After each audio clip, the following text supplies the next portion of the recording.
Inilabas ng Social Weather Stations o SWS ang resulta ng kanilang voter preferences for Senator Survey para sa eleksyon 2025. May unang balita, si Sandra Aguinaldo.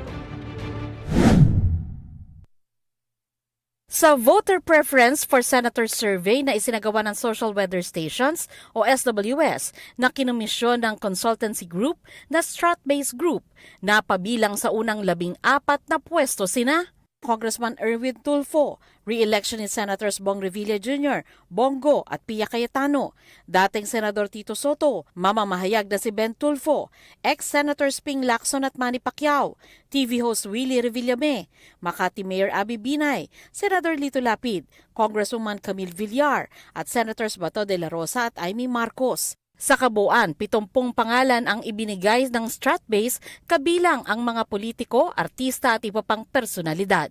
Isinagawa ang 4th Quarter Social Weather Survey mula December 12 hanggang 18 ngayong taon sa pamamagitan ng face-to-face interviews sa 2,097 registered voters. 12% ang undecided o tumangging magbigay ng pangalan ng isagawa ang survey. Ang survey ay may margin of error na plus-minus 2.1%.